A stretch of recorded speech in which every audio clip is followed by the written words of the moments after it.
I'm just tired of my feelings not being acknowledged. Drew? Oh, she is over there. And scene. I'm good. I just need a moment. Hey guys, welcome back to my channel. It's your girl, the Brooke Ashley, and today we are here to discuss The Real Housewives of Atlanta, Season 15, Episode 11. And before we get started, let me just drag Shereé quickly, because Miss Shereé, you have a lot to say about everybody, and you're very critical of everyone. And the fact that you booked this trip during the rainy season, anybody with common sense would make sure to research the destination that they want to go to before booking it. This has to be one of the worst trips that I've seen on a Housewives franchise yet. And I was also irritated with this episode because why are we discussing the Bolo trip? That was how many seasons ago? But guys, with all that being said, let's just jump right on into it because you guys already know that we don't have a minute to spare. So we open up this episode right where we left it off last week. So Drew's sobbing. She's like, this is not a joke to me. It's not a game. This affects my entire family. I've never been sued before, and for this lady to be going after me, it's not right. So as she's crying, Sonya's comforting her, and Shereé is just standing there listening. Now, mind you, while that's going on outside, you have Kandi at the table talking about and scene. And so they start laughing. Kandi's talking about she's not buying Drew's tears and how Drew has gotten into worse arguments, so she's shocked that Drew is crying. Now, Kandi, that really pissed me off, and like I've told you guys before, I've never been a big Kandi fan. I've always been indifferent about her. I could take her or leave her, but when she said that, I was like, Kandi, you have the audacity to tease anybody about crying. You are the biggest crybaby. I think that you might have Candace Dillard beat on Potomac. I couldn't believe you. We've seen you cry over insignificant fights. The minute anyone says anything about you, you're quick to bring out the waterworks. So I was like, girl, the sheer audacity and nerve of you to talk about, oh, and scene, and Drew's being so dramatic, I don't get it. It's like, Kandi, just stop. And while I'm not the biggest Drew fan by any means, in that moment, I did feel bad for her. And you could tell that she was visibly hurt because you have Shereé over there gaslighting her and trying to pretend like she can't understand where Drew's coming from. That's very hurtful. Now, when we flip back to Drew, Sonya, Shereé, and Kenya outside, in my opinion, if I were Drew, I would have just walked away from Shereé because it was clear that Shereé was still gaslighting her. Because when Drew kept reiterating, Shereé, this lawsuit is not a joke. Like, this is my real life.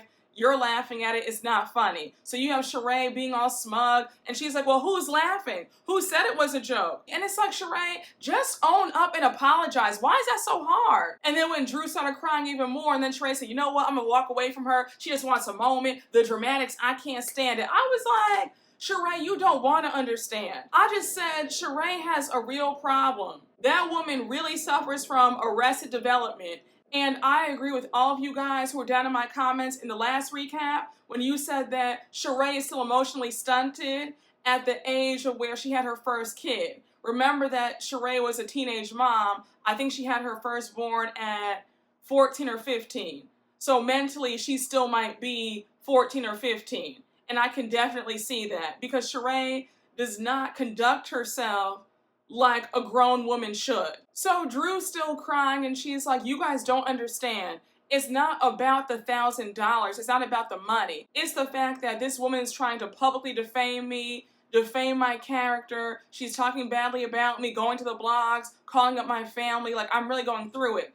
Then she goes on to add that on top of that, she was in the courthouse right before they got on this trip. So she's been going through this ordeal for a long time. So finally, Shereé gives this weak-ass apology. I said, girl, you could have kept that. It was clear that Shereé only apologized because she knew that she had to, and only because Kenya and Sonya were standing right there, and they were urging her like, Shereé, she's obviously going through it, just apologize. But this might be the only apology that we've ever seen Shereé give since she's been on the show. Because I can't recall any other instance where Shereé's actually apologized. So I said, well, Drew, you might be the first person ever to have received an apology even if it was a weak one. So Sonya says that obviously Drew is dealing with a lot, and now we see Kenya saying in her confessional that she believes that Drew is more upset about her marriage to Ralph. Now, that's definitely obvious. Relationship problems definitely carry out and they exacerbate other problems that go on. And we all know that Drew and Ralph's marriage has been a hot mess since they came on this show. So it's no surprise there that she's obviously hurting about something else,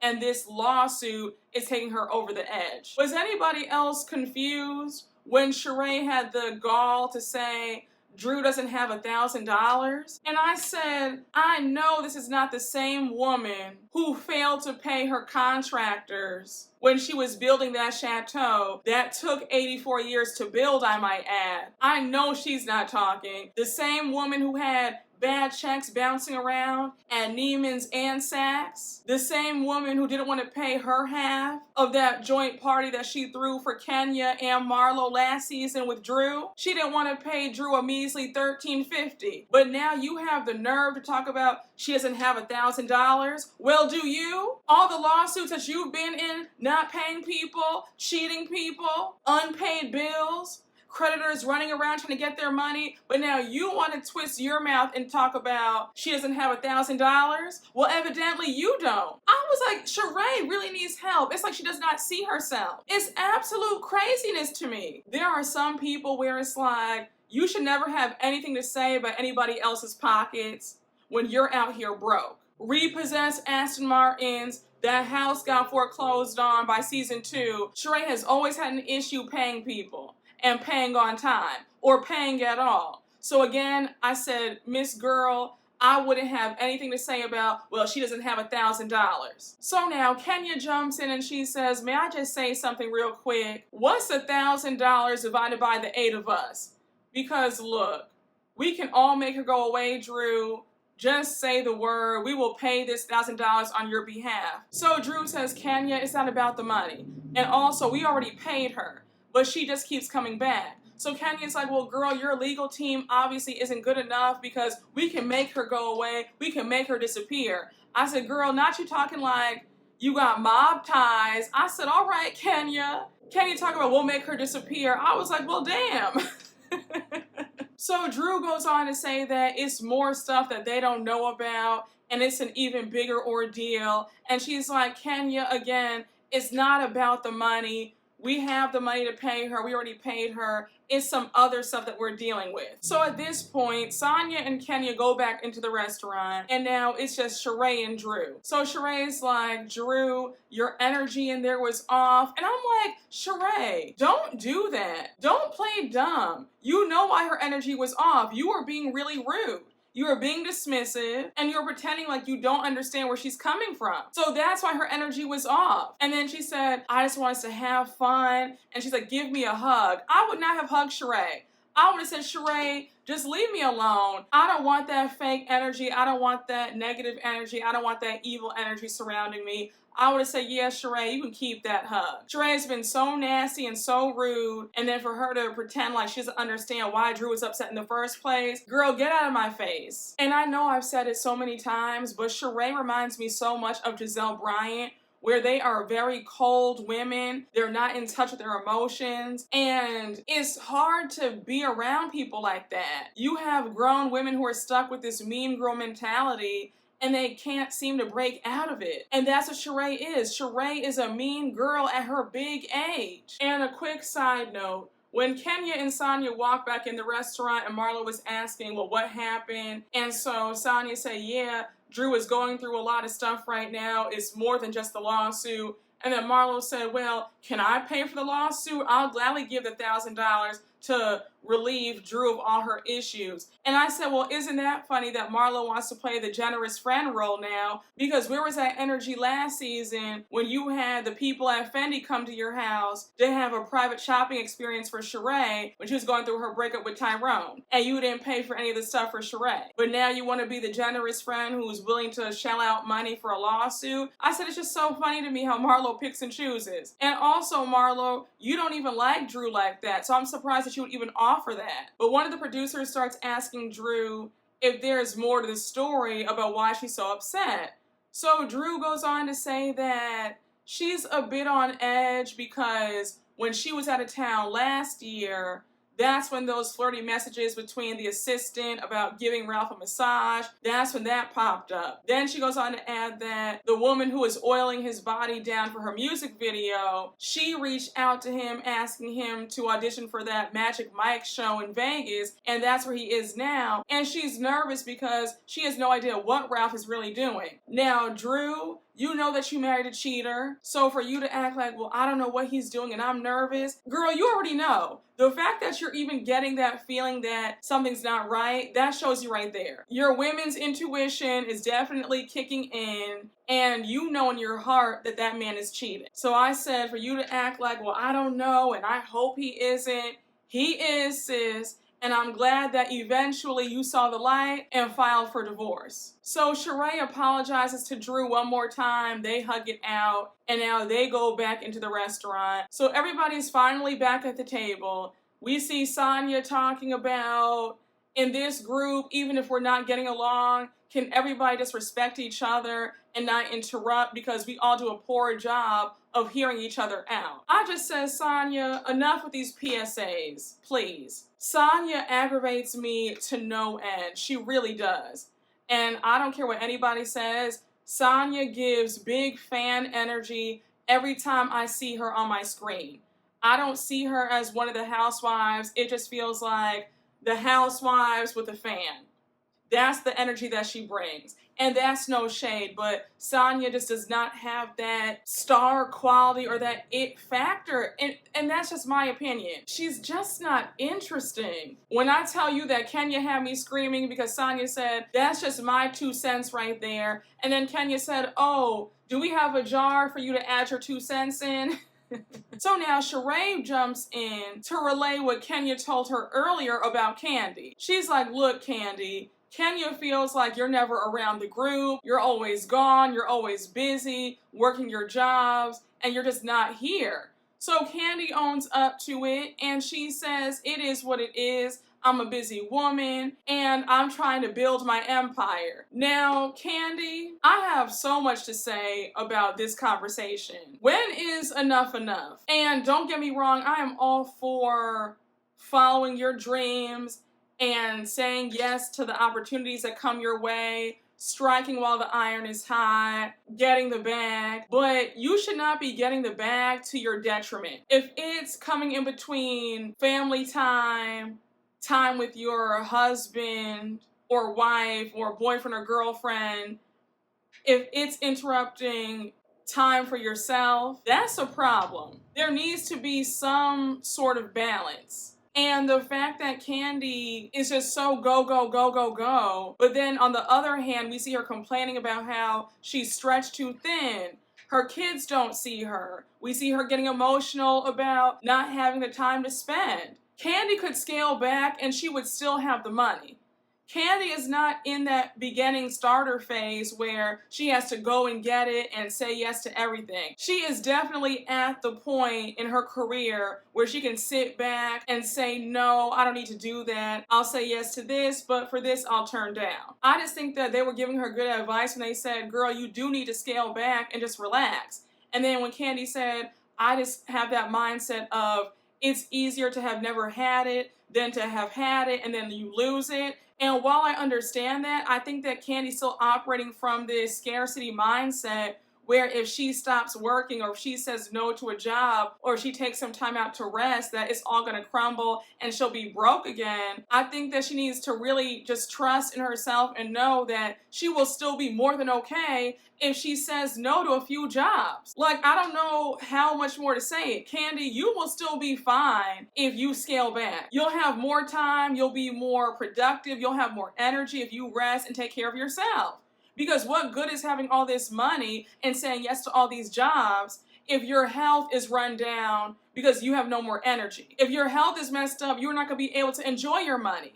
So I'm just like, girl, you need to listen to somebody and just say no every once in a while. It's not going to kill you. And another layer to this conversation, I really feel like this really needs to be Candy's last season, and that's no shade. I think that Candy's story has come full circle. We've seen it all. And I don't think that she has any more to give to this show. And I feel that way about the majority of this cast, where their stories have come full circle. There's nothing else to give at this point. That's why all this beef is so stale, dry, and manufactured. And I think that with Candy, you know, popping in and filming very few scenes because she has other obligations, I think that it's time to say shout out to everybody, I have fun. Oh!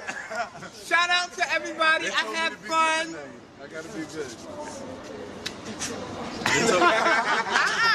And I remember a few weeks ago, I was watching one of Erica De Niro's videos, and shout out to the diva. Her videos are amazing. Her reviews are so much fun, the way she reads them down. But she made a great point where she said that Bravo should do this thing where a housewife can't be on a franchise for more than 6 seasons.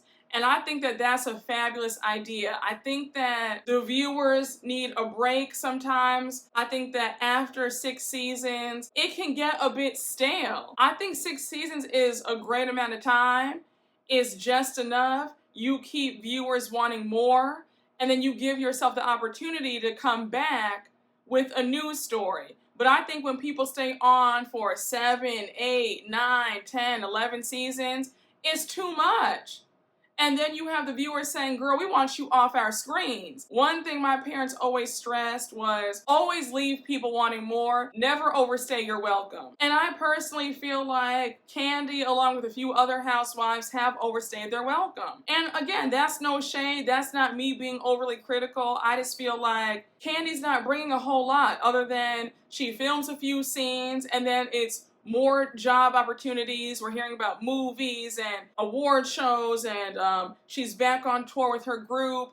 It's just like an infomercial for her at this point. That's what it's giving. And we don't want to see that anymore. And I thought it was funny when Shereé said, now I love money just like the next person, but I'm going to always prioritize my me time above all. Now I said, Shereé, let's be honest. Yes, you do love money. And I mean, Shereé loves money, I think, out of everybody on that cast, the way she holds on to it so tightly because she's so cheap. But I think that with Shereé is lazy. Her and Candy are on 2 opposite sides of the spectrum. You have Candy, who's an overachiever. She goes overboard. No time to rest, no time for herself. And then on the other hand, you have Shereé, who doesn't want to do anything. She wants somebody to come to her. And I get that, but sis, you gotta put in some sort of effort. So now we get to the next morning, and it's a rainy day in Portugal, and I mean, it was pouring down rain. So they're all getting ready for the day's activities, and we see Drew and Manetta in the lobby. So Manietta's asking Drew how she feels. Does she feel like things were resolved between her and Shereé? And Drew says, yeah, it was nice that Shereé heard me out. I was able to express how hurt I was, that she was joking about a very serious matter. So we see everybody down in the lobby. They're waiting on Kenya. And Shereé's going over the itinerary. She says that they're going to go to one of the best markets in Portugal, pick out the food, and the chef is going to take the food to the restaurant and prepare it for them. Then she says after that, they're going to do a Portuguese pottery class. So they're still waiting for Kenya, and at this point, it's around like 10:55 a.m., and mind you, Shereé wants to get on the van to head out around 11.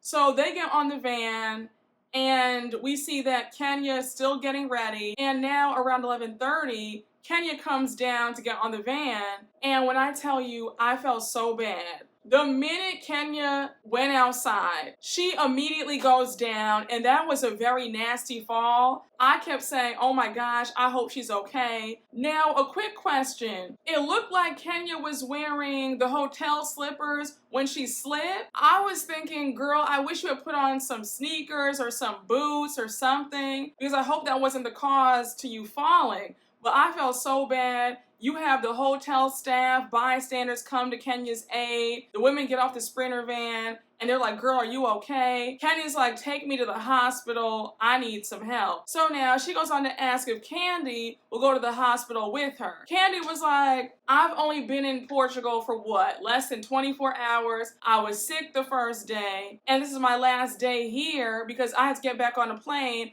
and go to Atlanta to do a show with my group. So it's like this whole trip has been a complete flop. So we see the ambulance come and they're taking Kenya out on a stretcher. And as that's going on, Courtney and Drew are at the bar talking. So Drew's like, isn't this crazy how that happened? And Courtney says, well, you know, sometimes the universe has to clear out the negative energy, and I believe in karma. I was like, you're that upset that Kenya told you not to touch her in the last episode? Now you're gonna say, well, it's karma and it's the universe clearing out the energy? Well, if that's the case, then what about your good friend Marlo? When is her karma coming? As nasty as Marlo is, and you want to talk about, oh, Kenya's a mean girl, and hey, I don't make the rules, that's karma. You and Kenya don't have that sort of beef for you to be that angry. I could see if it were Marlo saying that about Kenya because they have some real beef and real hate for each other. But for you to say that, it's a bit uncalled for because you guys aren't even enemies like that. Kenya doesn't even pay you any mind. But yeah, I just said that was just so unnecessary. And you already know that Drew is going to run back and tell Kenya what you said. And when Kenya drags and reads you for filth, I don't want to see any tears. Courtney, I don't know if you want to say things to sound controversial and to hopefully secure your spot for next season, but you're a flop. You're not that girl. So whatever you're trying to do is not working. We don't care. We don't want to see you come back. Just saying. So now, Candy and Kenya are on their way to the hospital, and everybody else is back on the Sprinter van, headed to the market. They're all looking at their weather apps, and they're like, Shereé, it's going to be raining the entire time that we're here. Like, it's not going to stop raining until Saturday. So Drew is like, who books a trip during the rainy season in the first place? Like, really, Shereé? And I said, exactly. Shereé has all this mouth. If anybody else did this, she will be clowning them, talking about who does this, can't even plan a trip right. But now it's okay when she does this. It was clear that Courtney was grasping at straws and looking for another moment when she brought up the whole Bolo trip out of nowhere. I just said, Courtney, you weren't even there, so why even bring it up? It felt like somebody on production tapped you to say something because it came out of left field. So they all arrive at the market, the chef greets them, and now he's giving them a tour of the market, and he's like, let me know what kind of foods you want me to pick out to make for you all later on. And they're looking at the red snapper. Marlo's asking if they have catfish. And then we see them go over to the vegetables and we see them look at a rabbit. And then you have Marlo talking about, oh, the rabbit got a BBL. And then Marlo talking about how Kenny needs to call up the doctor who did the rabbit's BBL to get rid of her fake butt. I said, no, Marlo, why are you so hyper-fixated on Kenya's body? You always bring up her butt every 7 business days. Aren't you tired? Kenya and Kenya's ass live in your head rent-free. It's an obsession at this point. And it's weird. And sweetheart, you want to talk about bodies? Well, let's talk about that botched lipo job that you got. So again, sis, not too much. So now we see Manetta FaceTime Candy. She wants to know what's going on.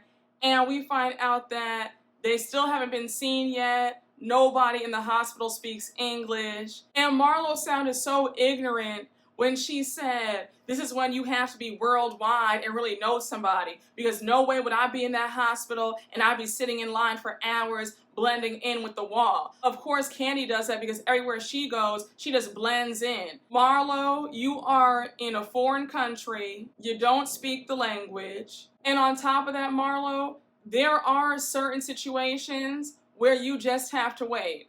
And it doesn't matter how much money you have. And when Mayetta said, I wish that we could get somebody to speed up the process, let them know that she's a VIP. Baby, it's a hospital. This is not the Four Seasons or the Ritz-Carlton. What are you talking about? So because you're a VIP, your problems should be before someone else who's also suffering as well? If other people have been waiting all day, that's really messed up for you to say, well, she's a VIP, she's a celebrity, so her hurt and pain takes precedence over everyone else. Monyetta, I like you and all, but I say, yeah, girl, that was a bit ignorant. You and Marlo sounded like assholes saying that. Now, the ladies leave the market and they head to the restaurant, and when they got there, the restaurant was gorgeous. So they sit down, the waiter informs them that the chef is going to prepare the food that they picked out at the market. And now they start talking about Marlo and her new fake man, Scott Lee. And she says that it's been such a long time since she's dated or had a man, so to be with a man who's her type, she has to slow herself down. And may I be completely transparent? I don't know what it is about Marlo, but I really cannot picture her in a relationship. So now Marlo's showing the pictures of her and Scott Lee's first date, how he bought her the roses, and now Shereé jumps in and she throws Kenya under the bus. She's like, oh yeah, by the way, Kenya was telling me, Marlo, that that's just a Tinder date, it's fake. And I said, Shereé, if Kenya is your good friend, then why are you telling Marlo what she said? Why? It is abundantly clear that Shereé prefers Marlo over Kenya any day, because she throws Kenya under the bus each and every time, whereas with Marlo, she really has her back. But it makes sense because Shereé and Marlo are two sides of the same coin, so I get it. But Kenya, please stop referring to Shereé as your friend, because she's not. And it's clear that you like her more than she likes you. And that's where the trouble lies. She could take you or leave you, sis. I'm just saying. She's not your friend. So Monyetta says, well, that's nice and all, Marlo, but I still didn't like how you tried to take Kenya's shine last week at the brunch, talking about you went out with Roy. Like, let Kenya have her moment. So Marlo says, it was only one date back in 2018. He slid in my DMs. And now you have Shereé talking about Monyetta. Get your head out of Kenya and Candy's asses for a minute, please. I said, okay, Shereé. I just don't understand why Shereé wants to turn a blind eye to what Marlo does. But every time Candy and Kenya do something, she wants to harp on it. That was shady of Marlo to jump out there talking about, yeah, I dated him too. Back in the day, he slid in my DMs. And let's get something clear. He did not slide in your DMs. The same way that Ashley lied on Potomac saying that Chris Bassett slid in her DMs, all he did was reply to her story. That's not sliding in the DMs. So I want these women to stop saying that somebody was sliding in their DMs when they simply replied to their story. Martell calling Shereé up in the middle of lunch, that was so staged. She probably said, babe, text me at this time when we're at lunch together to make it seem real. He probably said, okay. So Martell's like, hey, what are you doing? I'm over here getting my hair cut. Then he says, we haven't ever been apart this long. And then he says, when you go to bed each night, make sure that you think about me. So they're all like, oh, that is so cute. I'm like, you guys are too grown to be talking about, oh, that's so cute and what a good man Martell is. So you have Sonya saying, I know it's unpopular, but I just have to say, I really love Martell and Shereé together. He's a great guy. He makes her happy. I said, of course you would, Sonya. Of course your goofy ass would be endorsing Martell Hope. Also, they're not together. You guys have made it very clear in my comments that Martell is around on his show talking about that's his friend girl, and that's it. That's not his girl, that's not his woman. They're in this fake situationship, and I want them both to stop. And also, how can you call a serial cheater a good man? Like, you obviously are very desperate for men, and is giving pick-me behavior to talk about, oh, I just love them together, he's just so good. Anybody with some common sense and self-esteem would say, you know what, I don't know what Shereé is doing. Martell is awful. That's not any kind of man that I want to see for myself or any of my friends. But you know what? Sonya is such an ass kisser, so I'm not surprised. And then you have Courtney saying, I just love them together. They bring such a high vibe. I was like, okay, Courtney. Another goofball who I don't want to see come back in any capacity next season. It's a sad day when we're praising men like Martell. And isn't there some drama surrounding him and Melody, his ex-wife? They're talking about he has some revenge pee on his phone that he was threatening to leak. Let me know down in the comments. I know a lot of you guys do watch Love and Marriage Huntsville, so let me know. But there's something about some revenge pee that he has on his phone. He's trying to threaten Melody with it. A hot mess. That man is no good. And anybody who could even want to be with him, I need to ask you, where is your self-esteem and where is your self-worth? Because obviously it's non-existent. And now we have Marlo being shady, talking about, well, any man with a pulse and no ankle bracelet is an upgrade. And I said, well, girl, I guess. But Shereé is still 0 for 4. Bob Whitfield, that fake love doctor in season 3, and then Tyrone and now Martell, all losers. So I'm just like, Shereé has yet to get it right. So if you want to call Martell an upgrade, I guess. But you know, Marlo hasn't had any luck in the romance department, so I'm not really surprised that she would view Martell as an upgrade. She's in this fake relationship with Scott Lee. Does anybody else notice that Shereé is intent on being the bearer of bad news? Because when she said, well, let's change gears here, Drew, it was brought to my attention that Candy was laughing at you when you were crying last night. She said something like, and scene. So now Drew says, well, that really hurts my feelings because I expect my friends to understand what I'm going through when I'm having issues. So Shereé's like, your good friend didn't even check on you when you stormed out crying. It's a bit hypocritical to me, and I feel some fakeness over here. I said, Shereé, you are so hateful. You literally live to throw Candy and Kenya under the bus every chance you get. You weren't there. You were outside with Drew, Kenya, and Sonya. So why are you even telling Drew what was said? So why even bring it up? Let someone else tell Drew. But you're just so eager to start some drama and stir the pot. It's really sad. And now, of course, Shereé wants to know, how does Drew feel about Marlo since their whole blow up at the City Winery? So Drew's like, me and Marlo never had any issues until that night. I was still surprised. Like, why are you blowing up at me? You got in my face, cursing at me. And now Marlo says, look, Drew, I'm being so sincere right now. I just want to say that I apologize. It was clear that Marlo was just saying that. It was a very half-assed apology. And I loved how Drew did not tell Marlo whether or not she accepted the apology or not. All she said was, well, I appreciate that, Marlo. But going forward, I need to see some consistency because you're very erratic. And that has always been one of my biggest issues with Marlo. Marlo thinks that she can curse you out, scream in your face, call you everything but a child of God, and all she has to do is say, well, I'm sorry, and all is forgiven, and you guys skip off into the sunset. That's not how this works. You cannot treat somebody poorly and then still expect somebody to be friends with you. Because on what planet can you curse somebody out the way you did to Drew and still expect Drew to forgive you and want to be your friend? And the way that Marlo's outbursts are set up, you never know what's going to set her off when. Any day might be the day where she blows up at you. So who wants to deal with that going forward? I know I don't. But yeah, Drew, I say, that's right. I would not accept her apology either. Just say you appreciate it and move on. But Marlo needs to really take the steps to invest in her self-care, which involves going to a therapist and getting some help. But now we see Kenya and Candy back at the hotel. Kenya says that no broken bones, thank God, she's good.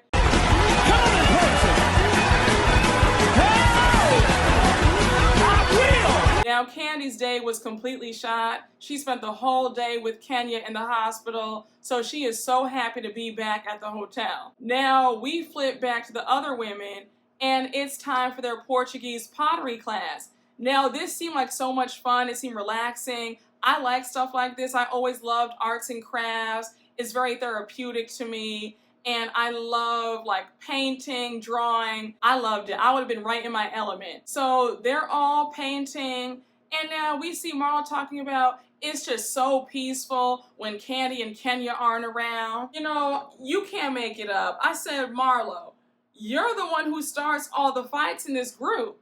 You're the one who brings all the discord and all the chaos and confusion. The only reason why it's peaceful is because since Kenya and Candy aren't there, you're unable to pick a fight because the people there are all people who like you. So of course there's not going to be any fighting. But the fact that every time you're around the other two, you want to start with them because you want their attention.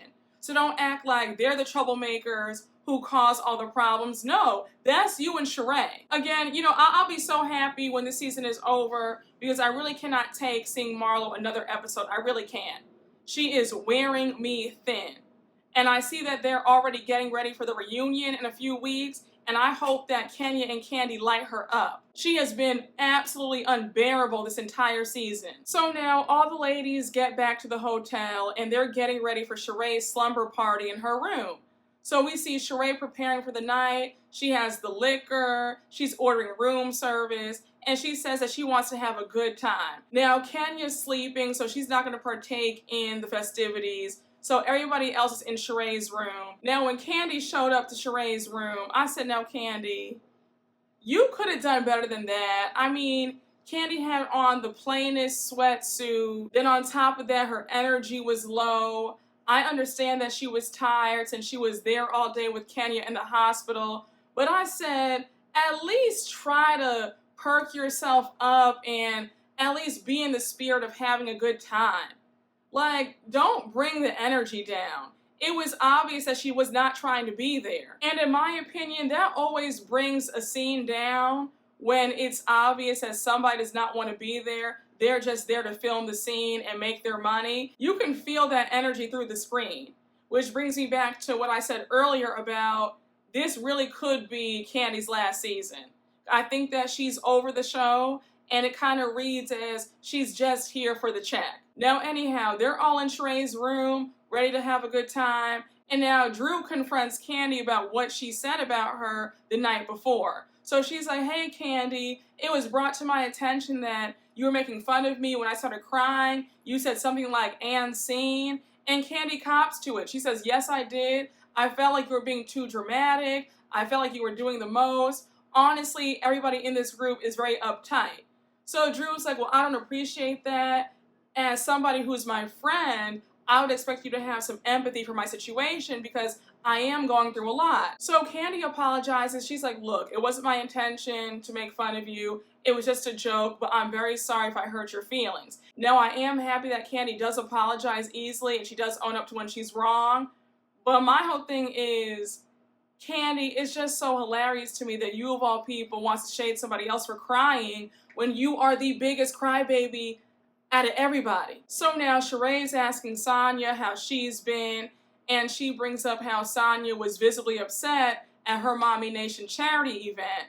So Sonya tells a story about how her and her sister have been on the outs lately and how the living situation has just exacerbated their problems. So she's like, ultimately, we don't all need to be under the same roof together. It's time for them to go. Now, like I've told you guys before, I have no interest in Sonya's storyline. I don't care. This whole thing makes no sense. And Sonya, the brother-in-law with no job, they would have been out of my house immediately. U-Hauls would have been there. Moving vans would have been there. The minute the sister called me a dingbat and the brother-in-law quit on me, talk about, oh, it's too hard. A mess. I thought it was random of Kandi to ask Drew about dropping it with Drew. And Drew said, yeah, girl, we're still doing it. Now, I had forgotten all about that.